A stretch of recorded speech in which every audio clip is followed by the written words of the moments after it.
I stood at the altar for 3 hours. My fiancé was a no-show. The guests started whispering, their pity turning to mockery. They were saying I'd been left. I was shattered. Suddenly, my mother-in-law, Eleanor, a notoriously strict woman, stood up, took the microphone, and said something no one expected. "Silence, all of you. My son is not coming today. And it's not because he doesn't want to. It's because I had him locked away." Why would a mother do that on her own son's wedding day? The reason made me cry, but not from sadness, from gratitude. The clock in the steeple struck 3. 3 hours. I had been standing at the altar for 3 hours, my feet swollen inside my heels, the bouquet of white roses trembling in my hands, the silence in street. Jude's chapel was no longer respectful. It was a heavy, quiet, thick with pity and venom. Father Michael gave me a tired look and wiped the sweat from his brow with a handkerchief. He leaned in and whispered, "My child, I think we've waited long enough. He's not coming." I shook my head, though deep down, I knew he was right. Liam had promised me forever, just last night. He had sworn this wedding would be the beginning of our new life. How could he do this to me? Suddenly, a cruel murmur broke the stillness. In the front pews, one of Liam's distant aunts leaned toward her neighbor and said, loud enough for me to hear, "I told them all. That boy is too much for a simple orphan girl like her. He must have had second thoughts and run off with a woman of his own class." The guests' stifled laughter felt like knives in my back. I couldn't breathe. Humiliation burned my face. I wanted to run. I wanted to disappear. I wanted the stone floor to open up and swallow me whole. My legs gave out, and I nearly collapsed. Bang! A sharp, powerful sound echoed from the main entrance, silencing the laughter instantly. Every head turned toward the massive oak doors. There, silhouetted against the afternoon light, stood Mrs. Eleanor Vance. She wasn't dressed in finery for her only son's wedding. She wore severe black from head to toe, as if attending a funeral. Her face was an emotionless mask of iron. She advanced down the center aisle. Tap, tap, tap. The sound of her silver-tipped cane striking the stone tiles set a terrifying rhythm. No one dared to breathe. I stood frozen, expecting the worst. I had always thought Eleanor hated me for being poor. I was sure she had come to mock me, to say, "I told you so," in front of the whole town. Eleanor ascended the altar steps. She didn't look at me. She walked right past me and stood before the priest's microphone. She snatched it from its stand with a force that made the speakers screech. "Silence, all of you." Her voice boomed through the church, making the attendees tremble. "The show is over. There's nothing more to see here." A man in a tailored suit, a family business partner, stood up, indignant. "Eleanor, this is disrespectful. We've been waiting for Liam for hours. Where is your son? Did he run off?" Eleanor fixed her dark eyes on the man and replied with a coldness that froze everyone's blood. "My son did not run off. Liam is not coming today or tomorrow, and it's not because he doesn't want to be here. It's because I, myself, ordered him to be locked away this morning." A collective gasp swept through the pews. I dropped the bouquet, which fell to the floor with a dull thud. His own mother, locking up the groom on his wedding day? Why? I cried out, breaking my own silence, tears streaming down my cheeks. "He's your son. This is the most important day of his life." Eleanor turned slowly toward me. For the first time in 2 years, her gaze held no contempt. There was something else, something that looked like pain. She came closer, ignoring the hundreds of curious eyes watching us, and spoke just loud enough for everyone to hear the truth. "Because if Liam had walked through that door today, your life would have been over, Ava." "I don't understand," I stammered. "Liam is not the man you think he is," Eleanor said, each word a blow. "He's not a successful entrepreneur. He's a gambling addict. He's sick. He owes millions to very dangerous people." The world began to spin. "That's a lie," I whispered. "It's the truth," she cried, pulling a crumpled paper from her purse and holding it up. "Here is the proof. He was going to marry you today, not for love, but to use your signature. He was going to put the house you inherited from your parents up as collateral to pay his gambling debts. The moment you signed that marriage certificate, you would have been homeless and saddled with an unpayable debt." The guests gasped. I brought my hands to my mouth. My parents' house was the only thing I had in the world. Liam knew that. He had promised we would live there, raise a family. It was all a lie. A scam. Eleanor lowered her voice, and for a second, her iron mask cracked. I would rather be a cruel mother and force my son into a rehabilitation center than allow him to ruin an innocent woman's life. I have saved your future, child. Even if you hate me now, I have saved you. My knees gave way. I didn't faint, because Eleanor, with a speed surprising for her age, caught my arm. Her grip was firm. "Don't you dare cry in front of them," she whispered fiercely in my ear. "Lift your head. You haven't lost a husband. You've shed a burden. Now, let's get out of here." "Where?" I asked, dazed, as Father Michael stared at us, dumbfounded. "To my ranch," Eleanor commanded, striking the floor again with her cane. "My son's creditors believe the wedding happened. They will come looking for you at your house tonight, thinking you're his wife. If you want to live, you will come with me." Without waiting for my answer, she dragged me down the aisle. We passed the guests who had mocked me moments before. Now they lowered their heads in shame. We walked out of the church into the blinding afternoon sun. I didn't know what awaited me at Oak Creek Ranch, or what secrets that woman in black was hiding. But at that moment, getting into her vintage Lincoln, I knew that my life as a simple, love-struck bride had died at that altar. The engine of the old car roared to life, carrying us away from the church and the prying eyes of the town. I sat in the back, my fists clenched on the fabric of my wedding dress, which now felt like a white shroud. Beside me, Eleanor stared straight ahead at the road, her back ramrod straight, her hands resting on her cane. The silence inside the car was suffocating, broken only by my ragged breaths. I couldn't take it anymore. "Stop the car!" I yelled, banging on the window. "I'm not going anywhere with you. You're insane. You just had your own son kidnapped." Eleanor didn't flinch. Without turning her head, she said in a quiet but razor-sharp voice, "If you get out now, Ava, you'll be dead before sunrise." Her words chilled me to the bone. I slumped back against the seat, trembling. "What are you talking about?" I asked, my voice barely a whisper. "Who would want to kill me? I'm just an accountant. I don't have any enemies." Eleanor sighed, a long, weary sound that betrayed the weight on her shoulders. She turned slowly to look at me. "You don't, but my son does. Liam owes a fortune to a man named Marcus Thorne. He's a ruthless loan shark who controls the city's criminal underbelly. Liam promised to pay him today, right after the wedding." "With what money?" I asked, already dreading the answer. "With yours," she said bluntly. "Liam forged documents, made Thorne believe you were a wealthy heiress, and that by marrying you, he'd have full access to the deeds of your family property. Thorne agreed to wait until the wedding night. If he doesn't get his money today, he will come to collect the debt in blood." Nausea rose in my throat. My family property was just a modest old house my parents had left me, and I had just sold it a week ago to pay for this wedding and Liam's supposed investment. "I have nothing," I cried out in rage. "I sold the house. I gave all the money to Liam for his business venture." Eleanor closed her eyes for a moment, as if in physical pain. "Then it's worse than I thought. Liam gambled that money away days ago. There isn't a cent left. If Thorne finds you alone and discovers you don't have the money, he will show no mercy. He'll think you were in on the scam." The car turned sharply, leaving the paved road for a bumpy dirt track. In the distance, I saw the imposing silhouette of Oak Creek Ranch. It looked like a dark, solitary stone fortress, surrounded by giant trees casting long shadows in the late afternoon sun. "And what do I gain by going with you?" I retorted, wiping my tears angrily. "You're the mother of the monster who ruined me." "You gain protection," Eleanor said, her authoritarian tone returning. "My ranch has high walls and armed men. Thorne won't dare set foot on my land so easily. I'm offering you a roof and safety until the police can find that criminal, and we can clear your name." "And Liam?" I asked, the name leaving a bitter taste in my mouth. "Where is he, really?" "Liam is in a detox clinic across the state line. Incommunicado," she replied. "He won't get out until I say so, but make no mistake, child, I'm not doing this for him. I'm doing this to protect the honor of my family name. I will not allow my son to become an indirect murderer." The car stopped in front of a massive, rusted iron gate.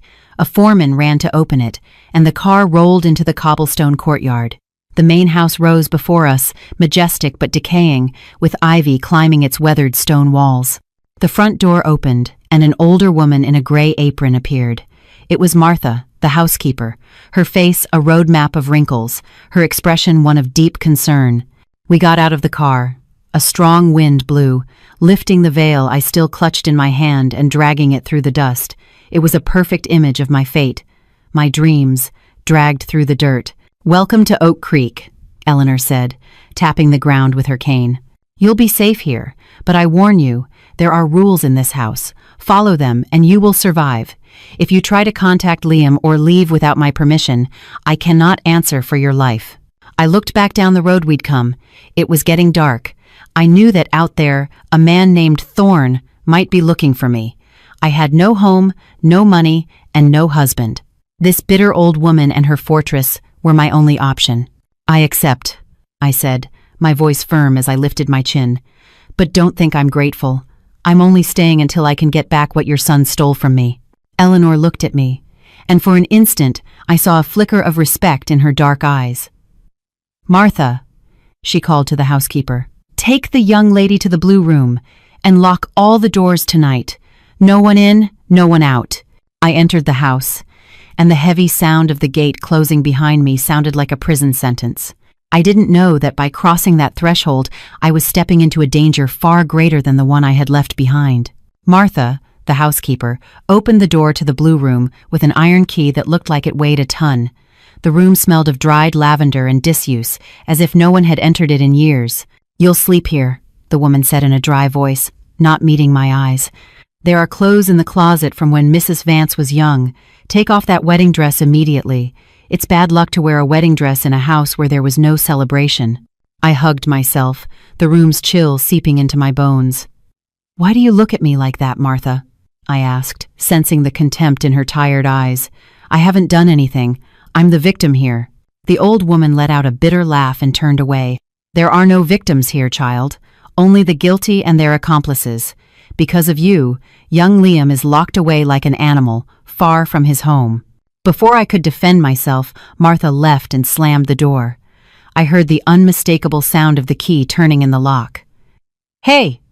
I shouted, running to the door and pounding on the wood with my fists. "You can't lock me in! Open up!" "It's for your own safety," came Martha's muffled voice from the other side. "The madam's orders. No one in, no one out until morning." I slumped against the door, sliding to the floor. The reality hit me hard. I wasn't a guest. I was a prisoner. I tore the veil from my head and threw it away. With trembling hands, I took off the white dress that had cost me so much and put on a coarse linen nightgown I found in the closet. Hours passed. Darkness filled the room. I couldn't sleep. Every creak of the old house made my heart jump. Suddenly, a sharp sound broke the night silence. Ring, ring. It was the phone downstairs. It rang insistently, over and over, like an emergency alarm. I waited for someone to answer, but the ringing continued to drill into my ears. I crept to the door and pressed my ear against the wood. I heard hurried footsteps in the hall, followed by the sharp tap of Eleanor's cane on the floorboards. "Hello," I heard my mother-in-law's voice, deep and tense. There was a long silence. Then Eleanor's voice changed. It no longer sounded authoritarian, but alarmed. "Are you sure?" "Yes, I understand." "No, she's here. Lock all the perimeter gates. Have the men release the dogs, now." I heard her slam the phone down violently. Seconds later, quick footsteps came up the stairs, and the key turned in my door. Eleanor entered the room, a candle in her hand. Her face was pale, illuminated by the flickering flame. "Get up, Ava," she ordered. "We have a problem." "What is it?" I asked, jumping to my feet. "It's not Liam, if that's what you're hoping," she said, moving to the window to pull the heavy curtains shut with a sharp tug. "I just got a call from one of my informants in town." She turned to me, her black eyes glowing with a terrifying intensity. "Half an hour ago, 3 armed men kicked down the door of your old apartment. A knot formed in my stomach. My apartment, my little sanctuary. What? What did they do?" I stammered. "They tore it apart," Eleanor replied coldly, "looking for money, jewelry, anything of value. When they found nothing and didn't find you, they set it on fire." I clapped my hands over my mouth to stifle a scream. "They burned it?" I exclaimed, feeling my legs weaken. Everything I had was in there. The photos of my parents, my memories. Things can be replaced. A life cannot. Eleanor cut me off harshly. "Understand this, Ava. Those men were Thorne's collectors. They went looking for you to collect Liam's debt." If you had gone back to your home after the church, as you wanted, you'd be dead among the ashes right now. Terror paralyzed me. The woman in front of me was not exaggerating. The threat was real, and it had just destroyed my past. "Do they know I'm here?" I asked in a small voice. Eleanor blew out the candle, plunging us into near darkness. "Not yet, but Thorne is no fool. When they see you weren't at your place, they'll start looking at family connections. Sooner or later, they'll look toward this ranch." She came closer and grabbed my shoulders, her fingers digging into my skin. "Listen to me. From this moment on, you and I are at war. Forget the naive bride crying at the altar. If you want to survive, Thorne, you have to be smarter and stronger. I have no money. I have no weapons. I have nothing," I sobbed. Eleanor reached into her skirt pocket and pulled out a cold, metallic object. She pressed it into my hand. It was a small, rusted key. "You don't have money, but you have a brain. This key opens my late husband's study in the East Wing. The ranch's account ledgers are in there. If Liam is telling the truth and Thorne is claiming a real debt, there must be a paper trail. I want you to look." "What am I looking for?" "Anything that can help us negotiate with or destroy Thorne," Eleanor said, walking to the door. "Tomorrow, the siege begins. Rest now, because when the sun rises, you will cease to be a guest and become my ally." Eleanor left and locked the door again. But this time, she didn't turn the key. I was left alone in the dark, clutching the small, rusted key. My home was ashes. My fiancé was a con man. My mother-in-law was an iron-willed general. But as fear coursed through my veins, a new feeling was born in my chest. Rage. They had burned my past. I would not let them burn my future. The next morning, Oak Creek Ranch awoke shrouded in a thick fog and a deathly silence. There were no good mornings or hot breakfasts. In the kitchen, Martha tossed me a dirty rag and a bucket of soapy water. "There's no free lunch in this house, girl," the housekeeper said in her usual sour tone. "If you want to eat, you have to work. The madam ordered you to clean the study in the East Wing, said you have the key." I clutched the small, rusted key Eleanor had given me and nodded without protest. I knew Martha was watching me like a hawk, waiting for me to make a mistake so she could throw me out. I walked down the long hallway to the study's solid oak door. My footsteps echoed on the old wood. When I inserted the key into the lock, the mechanism groaned like a lament. I turned the metal and pushed. The study smelled of stale tobacco and old paper. Bookshelves reached the ceiling, crammed with binders and ledgers. Eleanor had asked me to find traces of the debts, so I began pulling down the heavy, leather-bound volumes. 2 hours passed. My hands were black with dust.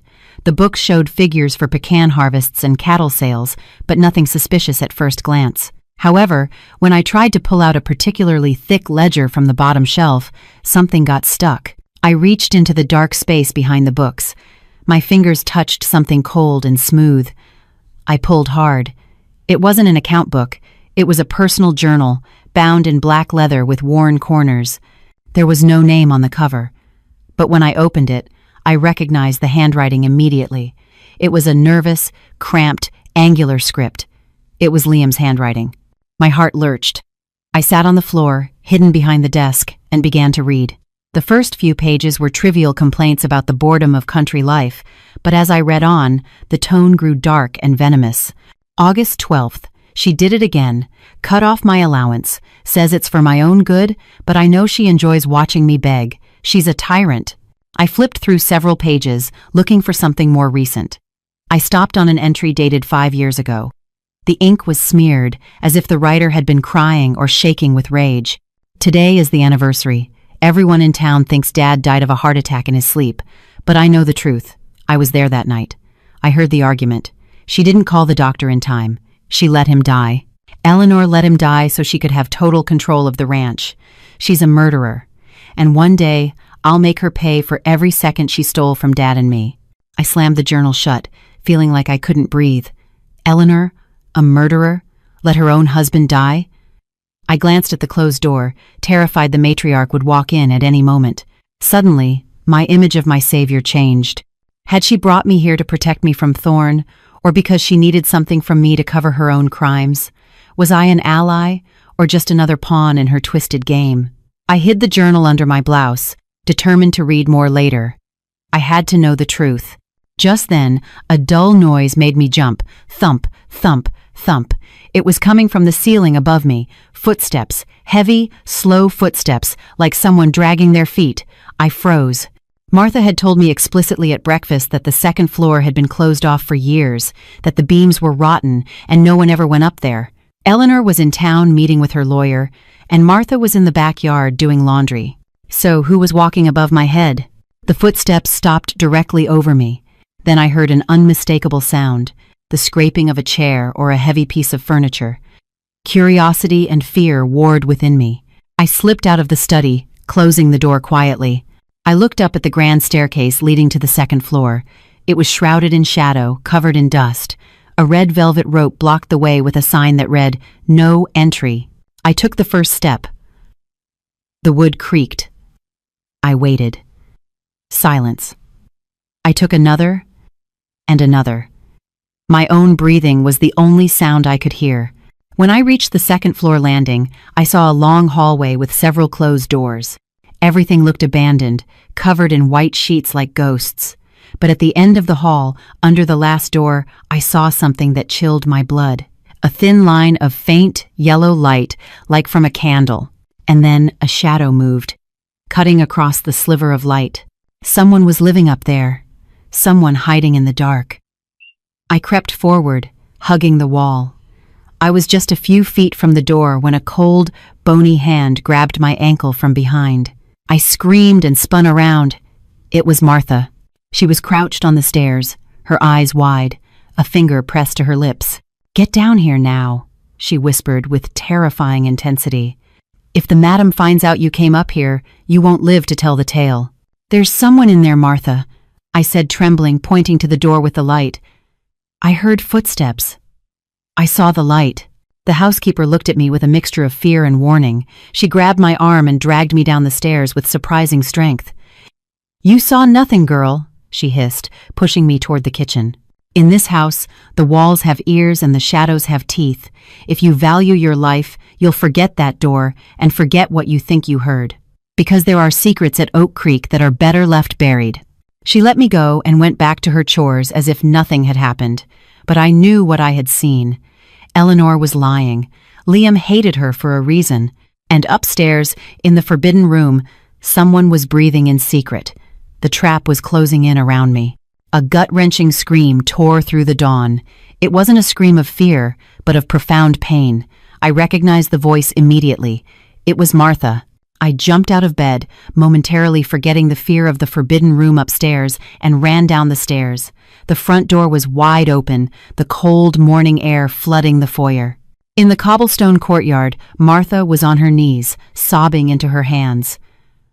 Lying motionless beside her were the 2 German shepherds that guarded the ranch. There was no blood, but their bodies were rigid, with white foam at their mouths. "They've killed them," Martha wailed. "Poor animals, they never hurt anyone." I approached, a lump forming in my throat. They had been poisoned. As I looked up, I saw something that froze my blood. Stuck in the solid wood of the front door, right at eye level, was a black-handled switchblade. The blade pierced a dirty piece of paper. "Don't touch that," a voice commanded from behind me. Mrs. Vance appeared in the doorway. She was dressed impeccably as always, but her face was paler than usual. She walked to the door with a steady gait, ignoring Martha's cries, and yanked the knife out with a sharp tug. She unfolded the paper. I moved close enough to read the letters scrawled in red ink. "The wedding was canceled, but the debt is still alive. You have 1 week to pay the principal plus interest. If you don't, the next ones won't be the dogs. It will be the new lady of the house. Sincerely, Thorne." Thorne knew I was here. The threat was direct. Eleanor crumpled the paper in her fist with rage. "Jed!" she shouted, her voice echoing across the courtyard. The ranch foreman came running from the stables, his hat in his hand. "Yes, ma'am?" "I want all the men armed," Eleanor ordered, her voice the cold, calculating tone of a general in battle. "Get the shotguns from the gun safe. Double the shifts, watch the perimeter day and night. If you see an unfamiliar car approach the gate, fire a warning shot. If it doesn't stop, shoot out the tires." "But ma'am," the man stammered, that's war." "They started this war when they killed my dogs," she cut him off. Now go, move." The men scrambled to follow her orders. The courtyard transformed into a military camp in seconds. Eleanor turned to me. "Get inside, Ava, and stay away from the windows." That night, dinner was a funeral. Martha served the soup with red, swollen eyes. The silence in the dining room was so thick you could cut it with a knife. Outside, the wind howled, and every so often we'd hear the distant barking of neighboring farm dogs, a grim reminder of our own loss. Eleanor ate slowly, her eyes fixed on her plate. I couldn't manage a single bite. The image of the knife in the door and the diary I'd read the day before spun in my head. "You knew this would happen," I said suddenly, breaking the silence. Eleanor set her spoon down gently. "I knew Thorne would come to collect. He's a businessman, in his own filthy way." "In Liam's diary," I began, and I saw Eleanor's eyes lock onto me like daggers. "He wrote that you're dangerous, that you let your husband die to take everything for yourself." Martha gasped from the kitchen, but Eleanor remained calm. She wiped her mouth with her napkin and stared at me. "So, you've been reading things that don't concern you," she said in a quiet voice, far too quiet. "I need to know who is protecting me," I retorted, holding her gaze, though my hands trembled under the table. "Is it true? Did you let Liam's father die?" Eleanor stood and walked to the fireplace. The firelight illuminated her severe profile. "My husband, Liam's father, was a charming man.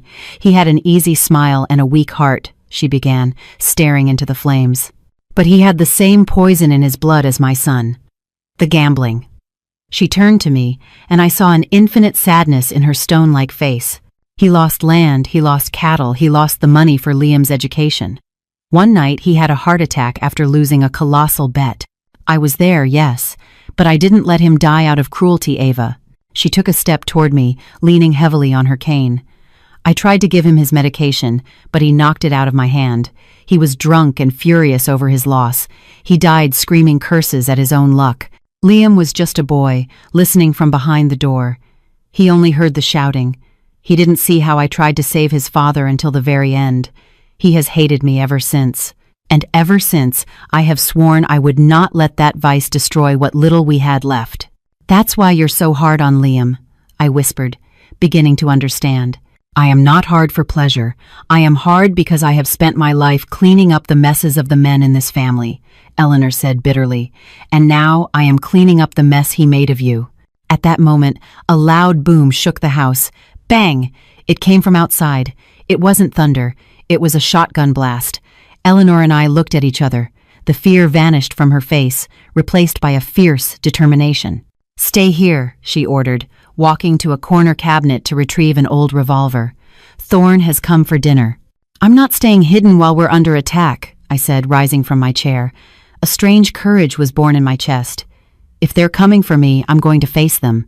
Eleanor looked at me and gave a slight nod, loading the gun. "Then don't leave my side. Tonight we either defend Oak Creek or we lose everything." The echo of the gunshot faded, leaving a ringing in my ears. Eleanor kicked open the front door, revolver held high.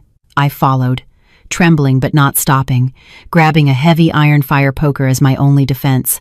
In the courtyard, Jed, the foreman, was reloading his shotgun with nervous hands. There was no one else, just dust settling on the driveway. "What happened?" Eleanor demanded, lowering her gun but not its safety. "A black SUV, ma'am," Jed said, his voice shaky. "They were cutting the chain on the gate. I fired in the air to scare them. They sped off toward town, but they yelled they'd be back with more men before sunrise." Eleanor nodded, her face hardened with tension. "You did well. Double the guard. No one sleeps tonight."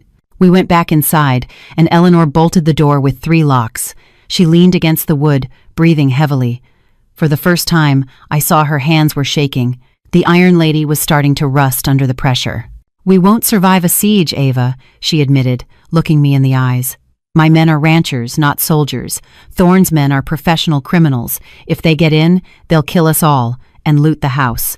"Then let's not let them get in," I said, feeling my accountant's brain start working faster than my fear.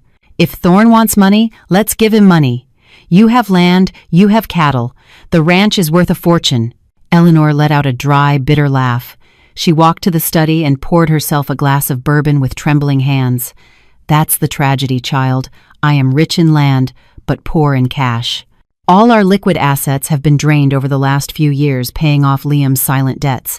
I don't even have $5,000 in the safe to pay the ranch hands next week. If I sell the land now, under duress, Thorne or his associates will buy it for pennies on the dollar. That's what they want to corner us. To take my family's legacy for nothing. I walked over to her and gently but firmly took the glass from her hand. You said Liam was stealing from you, but something doesn't add up. Liam is a gambler, yes, but he's disorganized, chaotic. To ruin a ranch like this takes consistency. It takes systematic embezzlement. Eleanor looked at me, her brow furrowed. What are you suggesting? Annie for. What are you suggesting? I'm an accountant, Eleanor. I've audited bankrupt companies that looked solid on the surface. Let me see the ledgers. The real ones, not the ones Liam left in his room, but the ones your administrator handles. Eleanor hesitated for a second, sizing me up. Then she pulled a heavy keychain from her pocket and unlocked a secret drawer in her desk. She took out 3 thick, blue-covered ledgers. Our administrator, Mr. Davies, brings me these books every month. He's worked for my family for 20 years. He's completely trustworthy. When it comes to money, no one is completely trustworthy, I replied, opening the first book on the table. We spent the next 4 hours immersed in numbers. The candle burned down, dripping wax onto the wood. My eyes burned, but I couldn't stop. Eleanor watched in silence, waiting for my verdict. Suddenly, my finger stopped on one line, then another, and another. Here it is, I whispered. What did you find? Eleanor asked, leaning over my shoulder. Look at this. Every month on the 15th, there's a cash outflow under machinery maintenance and fertilizer. They're fixed amounts, $10,000 and $15,000. The machinery is old, it breaks down a lot, she justified. No, Eleanor. Look at the attached invoices. They're from a company called Northern Agricultural Services. But if you check last year's ledger, that company didn't exist. And if you look here, at the actual workshop expenses, the repairs are paid separately to the mechanic in town. I looked up to meet her eyes. You're paying twice. Someone has been siphoning money from this ranch every single month for 3 years, disguising it as operating expenses. This isn't Liam playing poker. This is a slow bleed. Someone in this house is stealing a fortune from you, right under your nose. Eleanor turned pale. She sank into her chair as if she'd been physically struck. Davies, she murmured, her voice choked. He handles the accounts, he makes the payments. He told me the drought had driven up the price of fertilizer. Does Davies have access to the bank accounts? I asked. He has power of attorney to make minor payments. I signed it when I fell ill last year. Then there's Thorne's money, I said with certainty. Davies isn't just robbing you. I bet he's the one who told Thorne the ranch was vulnerable. He created the cash flow crisis so you couldn't fight back. Eleanor's face shifted from shock to fury in an instant. She stood up, regaining the imposing stature that had terrified me in the church. That bastard is due here first thing in the morning with the weekly report. If we confront him without solid proof, he'll run, I warned. And if he runs, he'll take whatever money is left. We need him to confess. We need to know where he's hiding what he stole. What do you propose? Eleanor asked. She was no longer speaking to me like an unwanted daughter-in-law, but as a partner. I smiled. A cold smile I didn't know I was capable of. We're going to set a trap. We'll make him believe we've found something far more valuable than money. Something worth risking coming into this house at night for, even with Thorne's men lurking outside. Eleanor looked at me, and for the first time, a faint smile curved her severe lips. You have the same calculating look as my grandfather. All right, Ava, let's do it. Tomorrow, Davies will fall. Outside, the wind howled like a hungry wolf, but inside the study, fear had transformed into strategy. The alliance of women had just been born. The sun had barely risen when the administrator, Davies, entered the study. He was agitated, sweat plastering his shirt to his back, his eyes darting from side to side like a cornered animal. Mrs. Vance, he said without greeting, slapping the desk with his palm. Thorne's men have cut off the water supply. If we don't sign over the land today, they'll burn the barns. I have the buyer on the phone. He's offering cash, right now. Eleanor, seated in her leather armchair with a calm I knew was feigned, slowly shook her head. We are not selling, Mr. Davies. Put those papers away. Davies's mouth fell open in disbelief. Are you insane? They're going to kill us. We don't have the cash to pay your son's debt. We no longer have a cash problem. I interjected, stepping out from the shadows of a bookshelf. In my hands, I held an old wooden box, secured with a rusted padlock. A miracle happened last night. Davies's eyes fixed on the box. Greed instantly shone in his gaze. "What is that?" he asked, his voice dropping. Ava was cleaning the chimney and found a loose stone in the wall. Eleanor lied with astonishing naturalness. "It's my grandfather's emergency reserve. Gold coins." I dropped the box on the desk. It landed with a heavy, metallic thud. Davies took a step forward, reaching out, but I placed my hand on the lid. "Don't touch it," I said firmly.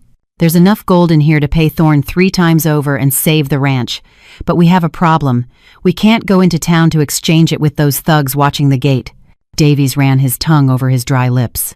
His mind was working at lightning speed. "I can get it out," he offered quickly, a helpful smile on his face that made my skin crawl. "My car is old. It won't attract attention. I'll take the gold to the bank, exchange it, and bring back the cash to pay Thorne this afternoon." Eleanor and I exchanged a quick glance. The fish had taken the bait.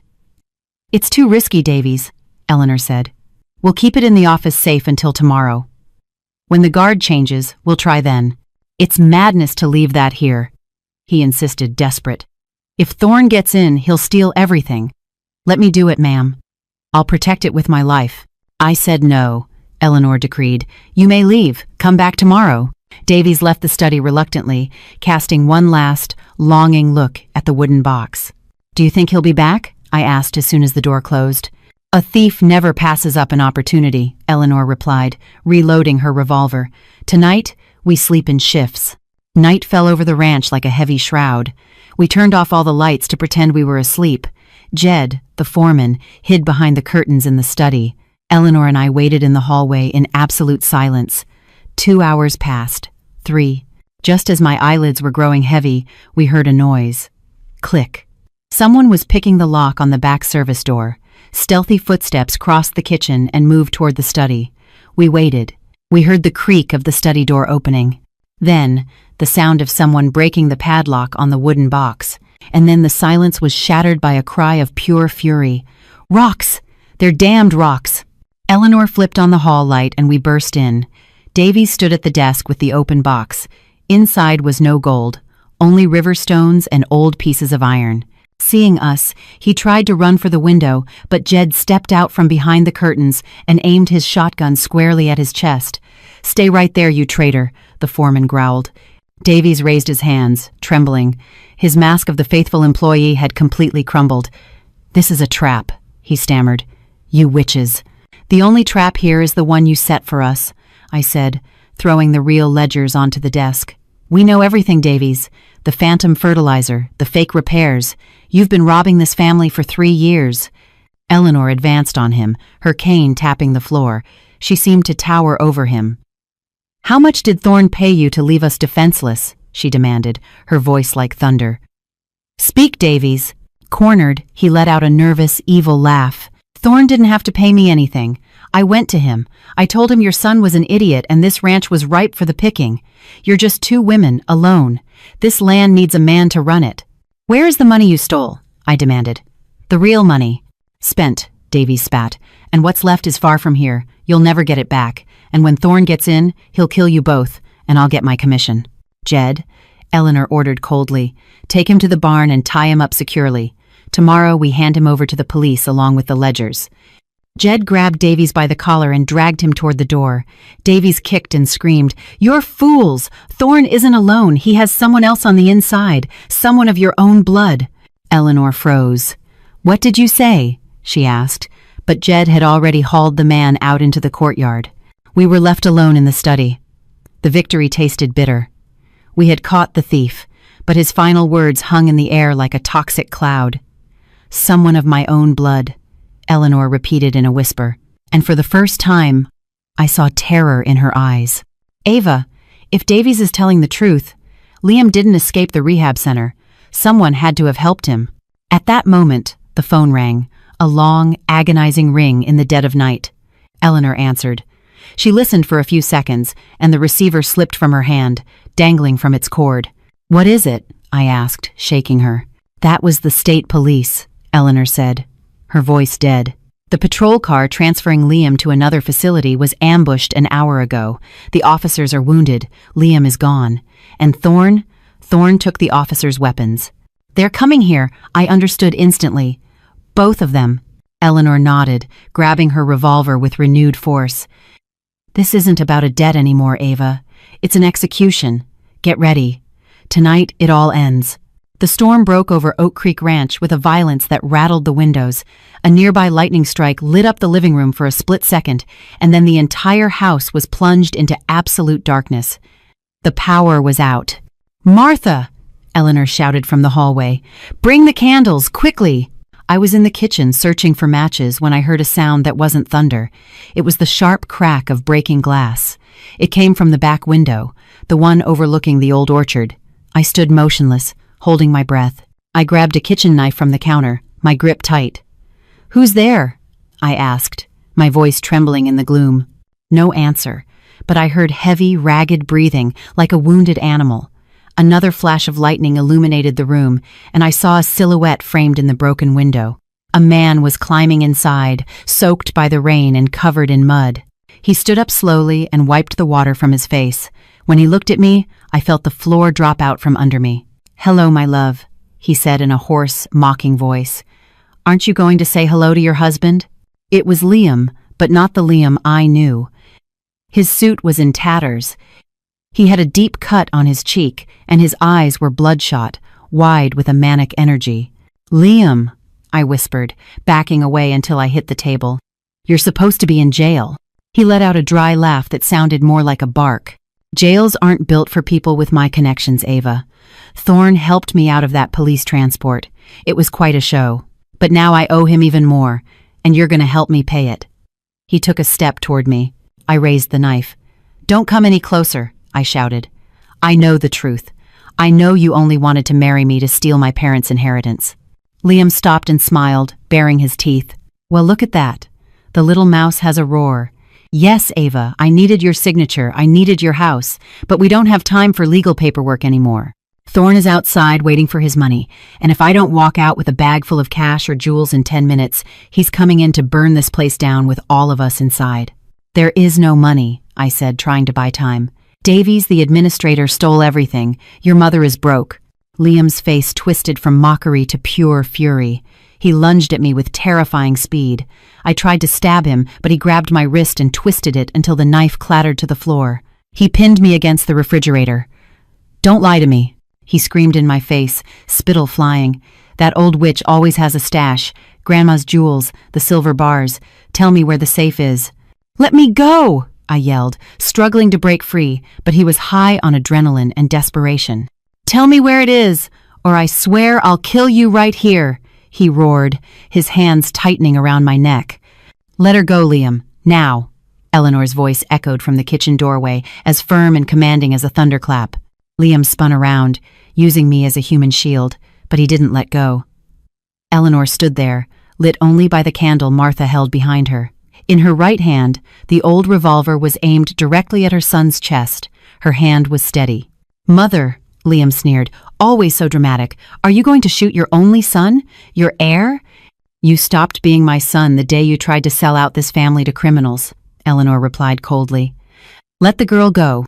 "I need the money, Mother," Liam said, his arm tightening against my throat. I started to cough, gasping for air. "Thorn isn't playing games. If I don't pay him, he'll cut my fingers off one by one. Give me the combination to the safe in the study." "There is nothing in the safe," Eleanor said, taking a step forward. "Davies took what little there was. We're on our own." Liam shoved me violently to the side. I fell, hitting my shoulder hard. He used the distraction to lunge at his mother. "Liar!" he howled. Eleanor tried to fire, but Liam was faster. He slapped her hand, and the revolver went flying, skittering across the floor and disappearing under a cabinet. Liam grabbed his own mother by the shoulders and shook her violently. "You've always despised me," he screamed. "You let Dad die, and now you want to watch me die. Give it to me. Give me my inheritance." "Liam, stop!" Martha cried, dropping the candle. Darkness swallowed us again, broken only by flashes of lightning. I heard the sound of a body falling and Eleanor's cry of pain. I crawled across the floor in the dark, searching for the revolver, the knife, anything. My fingers brushed against the cold metal of the gun. I grabbed it with both hands. "Freeze!" I yelled, aiming toward the sounds of the struggle. A flash of lightning illuminated the scene. Liam had Eleanor on the floor, his hands around her neck. Seeing me with the gun, he stopped and raised his hands, panting. "Ava," he said, his tone shifting to one of pathetic pleading. "You won't do it. You love me. We were going to get married. It's me, you're Liam. I'm sick. I need help. Put the gun down." For a second, I saw the man I had fallen in love with. I saw his sad eyes. My finger hesitated on the trigger. That second of doubt was my mistake. The kitchen door was kicked open with a brutal crack, shattering the hinges. 3 armed men in black ski masks burst in with powerful flashlights that blinded us. Behind them, a tall, heavy-set figure walked in calmly, clapping slowly. "Bravo, bravo," a deep, gravelly voice said. What a touching family reunion. It was Thorn. Liam scrambled to his feet and ran to him. "Thorn! They're here! They have the jewels hidden! Make them talk!" Thorn looked at Liam with disgust, then at me, still on the floor with the gun trembling in my hands. One of his men walked over and wrenched the revolver from my grasp with a sharp blow. "Time's up," Thorn said, pulling out a cigarette. "Nobody leaves here until I have my money, and if it doesn't show up, well, tonight there's going to be a massacre at Oak Creek." We were trapped. No weapons, no lights, and at the mercy of the wolves. Thorn dragged a wooden chair to the center of the kitchen and sat down with a terrifying calm. His 3 men, armed with automatic pistols, blocked the exits. The air smelled of dampness, sweat, and danger. "All right, family," Thorn said, lighting his cigarette with a gold lighter. "The show's over. I want the money, and I want it before I finish this cigarette." Liam, shaking like a leaf, approached his mother, who lay on the floor, propped up by Martha. "Tell him where it is, Mother," he screamed, his voice breaking with hysteria. "Stop being stubborn. Thorn doesn't mess around. Give him the combination to the study safe." Eleanor wiped a trickle of blood from her forehead with the back of her hand. She looked up at her son with a gaze full of infinite disappointment. "There is no money, Liam, I told you. Davies took it all. All that's left is debt and shame. And you are my greatest shame." Liam let out a cry of frustration and kicked a copper pot on the floor. The metallic clang made us all jump. "You're lying," he howled. "You always lie to control me. Do you want to see me dead?" Thorn sighed, bored. He made a lazy gesture to one of his goons. "Make the old woman talk."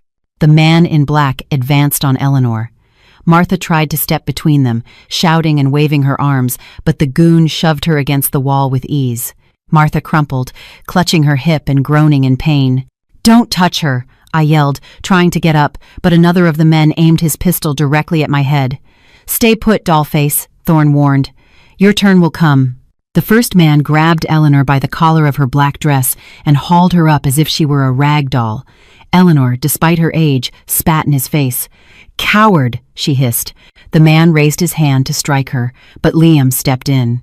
For a second, I thought he was going to defend his mother. I thought there was some humanity left in him. I was wrong. Liam pushed the goon aside and grabbed Eleanor by the shoulders, shaking her violently. "Enough with the pride," he screamed inches from her face. "Sign the papers to hand over the ranch. If we give the land to Thorn, he'll let us go. Sign, or I swear I'll make you myself." Eleanor looked him in the eye with a deep sadness. "I would rather see this house burn than gift it to a criminal because of a traitorous son. You don't have my blood, Liam. You have poison in your veins." Blinded by rage, Liam shoved his mother with all his might. Eleanor lost her balance, tripped on the rug, and fell backward. Her head struck the stone corner of the fireplace with a sickening, wet crack. "No," I screamed. Eleanor lay motionless on the floor. A dark pool began to spread beneath her gray hair. The silence that followed was absolute. Even Thorn leaned forward, intrigued. Liam looked at his own hands, then at his still mother, and took a horrified step back, but made no move to help her. "That's it," Thorn said, dropping his cigarette and grinding it out. "She's no use to me alive anymore. Search the house. Tear down the walls if you have to. Find the money." The men began to move. Liam remained frozen, muttering nonsense. Something inside me snapped. The fear was gone, replaced by a cold, white rage. I looked around. To my right, on a side table, was a heavy, antique candelabra made of solid iron. No one was watching me. They all thought I was the weak daughter-in-law, the useless victim. I rose slowly. My fingers closed around the cold metal of the candelabra. Liam turned to me, crocodile tears in his eyes. "Ava, I didn't want to. She made me." I didn't let him finish. With a scream that came from the depths of my soul, I raised the candelabra and brought it down with all my strength on Liam's head. Crack! The sound echoed like a gunshot. Liam collapsed like a sack of potatoes, unconscious before he hit the floor. Thorn jumped up from his chair, surprised, and pulled a pistol from his belt. "Well, well, the kitten has claws," he sneered. But I didn't stop. I knew I couldn't win a gunfight. I knew I only had one chance. "To the cellar!" I yelled at Martha. "Now!" I hurled the candelabra at the oil lamp hanging from the ceiling. The glass shattered, and burning oil rained down on the wooden table and one of the goons, who began screaming and batting at the flames. Chaos erupted. Smoke, screams, and random gunshots. Taking advantage of the confusion, I grabbed Eleanor's arms. Martha, finding a reserve of strength, helped me. We dragged the matriarch across the floor toward the pantry door, where I knew the hidden entrance to the old root cellar was. "Stop them!" Thorn roared through the smoke. A bullet splintered the doorframe just as we pushed Eleanor into the darkness of the stone steps. "Get in, Martha!" I ordered. The housekeeper dove inside. I looked back one last time. Liam was still on the floor, bleeding, as the fire began to lick at the curtains. I slammed the solid oak door and threw the iron bolt, just as a body slammed against it from the other side. "Open up!" the men shouted, pounding on the wood. We were trapped in the dark with a wounded old woman, no apparent way out, and the house burning down above our heads. But for the first time, I was in control. The pounding on the pantry door thundered above us. The wood groaned under the force of the blows from Thorn's men. I knew the iron bolt wouldn't hold for long. "Help me, Martha," I hissed, grabbing Eleanor under the arms. "We have to get her down before they break through." The housekeeper, trembling but obedient, took the matriarch's feet. Together, we carried Eleanor's dead weight down the stairs into the absolute blackness of the cellar. My feet slipped on the damp stone steps. The air smelled of mold, soured wine, and fear. Reaching the dirt floor, we laid Eleanor down gently. She moaned, putting a hand to her bloody head. Her eyes fluttered open, unfocused. Where are we?" she murmured, her voice thick. "We're in hell, but we're still alive," I answered, wiping cold sweat from my brow. "Martha, where's the tunnel entrance? You said you knew the way." Martha ran to the back of the cellar, feeling along the brick walls in desperation. "It's here, I swear, behind the old wine racks. My grandfather used it to hide liquor during Prohibition." Above, we heard a terrible crash, splintering wood, metal against stone. "They're in," Martha whispered, frozen with terror. "Get them!" I heard Thorn's voice roar from the kitchen, filtering down the stairwell. "I want the women alive. First one who touches them dies." Heavy footsteps began descending the stone stairs. We saw the beams of their flashlights dancing on the walls, closing in fast. "Move that rack now!" I yelled at Martha, rushing to help her. We pushed the heavy oak cabinet full of dusty bottles with all our might. My muscles screamed. The rack scraped across the floor, revealing a dark, narrow opening in the brick wall, a black mouth promising salvation. "Inside!" I ordered. We dragged Eleanor into the tunnel just as the goons' boots hit the cellar floor. "There they are!" one of them yelled.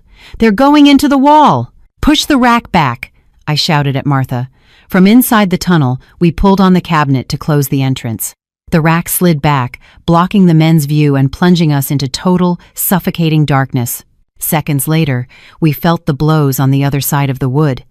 Thorn's men were trying to move the cabinet, but from our position, we had managed to jam one of the wheels with a loose stone.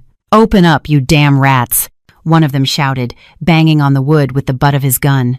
I flicked the lighter I had in my pocket, the one I'd used on the lamp upstairs. The small flame illuminated the tunnel. It was a narrow passage with a low ceiling and rotting wooden beams that looked ready to collapse. Cobwebs hung like ancient wedding veils. Eleanor leaned against the wall, breathing hard. Blood trickled down her temple, staining her lace collar. "Liam," she whispered, her eyes filling with tears. "I left him up there, with the fire. Liam made his choice, I said harshly, though I felt sick to my stomach. He tried to kill you, Eleanor. Right now, our priority is getting out of here.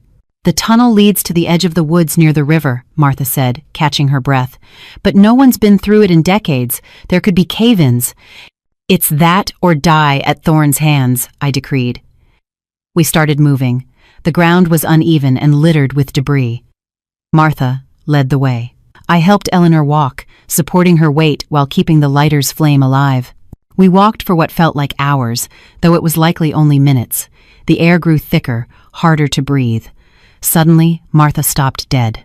No, she moaned. It can't be. I brought the light forward. Ahead of us, the tunnel ended abruptly. An ancient cave-in of earth and enormous rocks completely blocked the path. There was no way out. We were trapped in a subterranean dead end. Eleanor sank to the ground, exhausted. This is it, she said weakly. We're going to be buried alive here, just like my grandfather always feared. I looked back into the darkness we'd come from. In the distance, I could hear rhythmic pounding and the sound of splintering wood. Thorne's men were destroying the cabinet. They would be in soon. We were cornered, a wall of rock in front of us, murderers behind us. My accountant's mind went into overdrive, searching for a balance sheet, a solution, a way out of the red. I looked up at the tunnel ceiling. In this section, tree roots pushed through the packed earth. We were close to the surface. We are not dying here, I said, feeling a strange calm. Martha, you said this was a bootlegger's tunnel. There has to be ventilation. Martha nodded, pointing upward. There's an air shaft a little ways back, but it's very narrow. Only a child could fit. I looked up and saw the shaft. It was a vertical brick chute, barely wide enough for a slender person. I can fit, I said, kicking off my shoes. I'm going up. You're crazy, Eleanor exclaimed, grabbing my hand. If you get out, they'll find you. The woods will be crawling with his men. It's our only chance, I replied, squeezing her cold fingers. If I stay here, we all die. If I get out, I can get help. Help? Eleanor laughed bitterly. From who? The local sheriff is bought or dead. No one is coming for us. Then I'll be the help myself, I said, looking her in the eye with the same determination she had shown in the church. You taught me to be strong, Eleanor. Now let me save you. Without waiting for a reply, I wedged myself into the air shaft. Bracing my back and feet against the brick walls, I began to climb toward the surface, toward the night, toward the danger. I was leaving the safety of the earth to face the wolf alone in his own territory. My fingers were raw by the time I pushed aside the metal grate and pulled myself to the surface. The cold night air hit my face, clearing the dust from my lungs. I was in the backwoods, hidden among the bushes. A few hundred yards away, Oak Creek Ranch was burning. Flames shot from the living room windows, lighting up the night like a giant torch. I heard shouting from the house. It was Thorne's men. Tear up the floorboards. They have to be down there. I had no time. In minutes, they would find Eleanor and Martha. I had to stop them. But I was alone, unarmed, against an armed crew. I had to use my best weapon, my mind. I crawled through the tall grass toward the front of the ranch. Thorne's black SUV was there, engine idling, driver's door open. The driver was gone, probably inside helping with the search. I ran, crouched low, and slid into the vehicle. It smelled of expensive leather and smoke. I frantically searched the glove compartment. Nothing. I looked on the passenger seat and there it was. A satellite phone. I grabbed it with trembling hands. I knew calling the local sheriff was useless. I needed a higher authority. I dialed the emergency number for the state troopers, praying for a signal. State police, what's your emergency? This is Ava from Oak Creek Ranch, I said, speaking quickly and clearly. We are under attack. There are armed men, a fire, and hostages. The ringleader is Marcus Thorne. Send every available unit. It's a massacre. Ma'am, stay calm. We're dispatching. I hung up. They were coming, but they would be too late. I needed to buy time. I needed Thorne to stop the attack now. I looked at the phone. It was time for the biggest gamble of my life. I dialed the ranch's landline, praying the line hadn't burned out. 1 ring, 2, 3. Who the hell is this? A voice barked on the other end. It was Thorne, answering his victim's phone like he owned the place. I took a deep breath, swallowed my fear, and changed my voice, making it lower, colder, more corporate. "Thorn," I said curtly, "I'm told you're making a mess of my future property." There was a silence on the other end. "Who is this?" he asked, his voice suspicious. "I represent the Northern Holdings Consortium," I lied, improvising. "We've been in negotiations with the bank to purchase that land for months, and now I hear some second-rate loan shark is burning down my investment." "I don't do business with ghosts," Thorn growled, but I could hear the doubt in his voice. "This land is mine. The old woman owes me." "The old woman owes you nothing worth what I'm offering," I cut in aggressively. "Listen to me. My employer is very interested in Oak Creek. We're offering double whatever you expect to get selling off pecans. Cash payment. Tomorrow morning." I heard Thorn's heavy breathing. Greed was his weakness, and I had just laid out a feast. "Double," he repeated. "Double. But I have one condition. I want the house intact, and the women alive. I need their legal signatures for a clean transfer. If you touch a hair on the old woman or the girl, the deal is off, and I will send my own people to hunt you down. And believe me, Thorn, my people don't use rusty pistols." The silence stretched.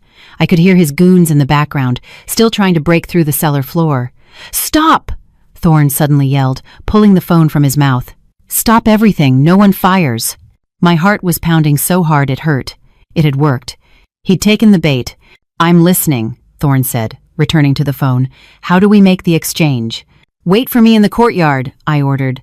"I'm on my way, and you'd better have your dogs on a leash." I hung up. I slumped against the leather seat, shaking uncontrollably.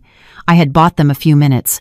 Thorn would halt the execution, waiting for his phantom payday. But the moment he saw me appear with empty hands, he would kill me without a second thought. I had to walk into the courtyard and face him. I had to be the bait to give the police time to arrive. I got out of the car and walked toward the firelight. My legs felt like lead, but I kept my head high. As I reached the center of the cobblestone courtyard, I saw Thorn emerge from the house. He was followed by his men, who were dragging Eleanor and Martha. They had gotten them out of the cellar. Thorn saw me. He squinted, searching for the cars of my supposed associates. When he saw I was alone, his face contorted into a mask of pure hatred. "You," he whispered, understanding the deception. "You were the one on the phone." "Let my family go, Thorn," I said, my voice steady, planting myself in front of him. "It's over." Thorn let out a hysterical laugh and pulled his pistol. "It's over, you stupid girl. You have nothing. There is no consortium. There is no money. There's just you and your big mouth. I'm going to enjoy killing you slowly." He raised the gun, aiming at my chest. I closed my eyes, waiting for the impact. But what came wasn't a bullet. It was the sound of sirens. In the distance, on the highway, red and blue lights flashed in the darkness, getting closer at incredible speed. The sound grew into a deafening wail. "It's the state troopers," one of the goons yelled. "Let's go, boss." Thorn, pale with rage, gave me one last look. "This isn't over," he roared. He tried to run for his SUV, but I launched myself at him. I wasn't thinking. I was just acting. I wrapped my arms around his leg, tackling him to the ground. "Let me go, you bitch," he screamed, hitting me on the head with the butt of his gun. I felt a sharp pain and hot blood on my face, but I didn't let go. I gritted my teeth and dug my nails into his ankle. "You're not going anywhere," I screamed. "You're going to pay." Thorn aimed the gun at my head, ready to fire. Bang! A shot rang out, but it wasn't Thorn's. His pistol flew from his hand. He screamed, clutching his shattered wrist. I looked toward the entrance. A state trooper stood there, his gun smoking, surrounded by patrol cars blocking the exit. "Hands in the air!" a voice boomed over a loudspeaker. "You are surrounded!" I collapsed onto the cobblestones, exhausted, as officers swarmed the yard, cuffing Thorn and his men. Amid the chaos and flashing lights, I saw Eleanor. She was hurt, filthy, and leaning on Martha, but she was looking at me. And in the middle of all that hell, she smiled. We had survived. The dawn broke in shades of red and gold, illuminating the damp ashes and the debris of the battle in the ranch's courtyard. Silence had returned to Oak Creek, but it was a different kind of silence, no longer of loneliness, but of hard-won peace. The police took Thorn and his men away. But the most painful moment came when 2 officers led Liam out of the house. His hands were cuffed behind his back. His head bowed. As he passed us, He stopped, looked up, and sought his mother's eyes. "Mother," he pleaded, his voice broken, the voice of a little boy she must have remembered from better times. "Don't let them take me. I'm your blood. I'm all you have left." Eleanor, sitting in a patio chair while a paramedic bandaged her head, stood with difficulty. She leaned on her cane and walked until she stood before her son. There was no hatred in her eyes, only an infinite sadness and an unbreakable resolve. "You are my blood, Liam," she said softly, stroking her son's dirty cheek. "But you stopped being my family a long time ago. Family doesn't steal. Family doesn't try to kill their own mother." "I did it for us," he cried desperately. "You did it for you," she corrected him. "And now you must pay for your mistakes. I gave you life, but I cannot give you my conscience. Goodbye, my son." Eleanor turned and didn't look back as the officers put Liam in the patrol car. We heard the engine fade into the distance, taking with it the ghosts that had haunted this house for years. Eleanor didn't cry, but I saw her shoulders slump, finally releasing an unbearable burden. Weeks passed. Spring came to the valley, blanketing the fields in green. I had finished reorganizing the ledgers. With Davies and Thorne gone and a new, honest management, the ranch was beginning to recover. My work was done. One sunny morning, I came downstairs with my suitcases. Martha was in the kitchen making coffee. When she saw me, she dried her hands on her apron and looked down, hiding a tear. I went out to the porch. Eleanor was there, looking out at her pecan groves. She turned when she heard my footsteps and saw the luggage. "And where do you think you're going, Ava?" she asked, tapping the porch floor softly with her cane. "I'm leaving, Eleanor," I replied, forcing a smile. "The danger is gone. The books are balanced. You're out of debt. You're safe. My purpose here is finished. I don't belong in this house." "You're right," she said, walking toward me. "You arrived here a stranger, the naive fiancé of a man who didn't deserve you." I felt a pang in my heart. I tightened my grip on my suitcase, ready to leave. "But you're wrong about one thing," Eleanor continued, placing her hand over mine to stop me. "You are not leaving." "Why?" I asked, confused. Eleanor pulled an envelope from her pocket and handed it to me. I opened it. They were legal documents, not invoices or debts. It was a deed of co-ownership. "This ranch needs a manager with a head for numbers and the courage to face down wolves," Eleanor said, and for the first time, I saw her eyes shine with genuine affection. "You saved my life. You saved my legacy. Blood made us mother and daughter-in-law by mistake, but the fire made us mother and daughter by choice." I was speechless. Tears rolled down my cheeks. "Stay, Ava," she insisted softly. "Not as an employee, not as a guest. Stay as the Lady of Oak Creek. This is your home." I let go of the suitcase. There was nothing out there for me. My real home was here, beside this iron-willed woman who had taught me how to fight. I hugged her tightly. Eleanor, the woman who never hugged anyone, hugged me back, resting her head on my shoulder.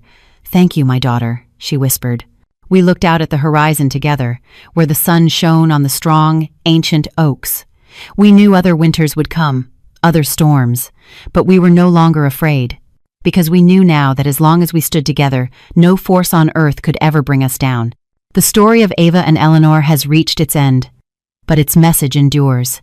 We often think family is only the one we are born into, but life teaches us that true family is forged in loyalty, respect, and mutual support in the darkest of times.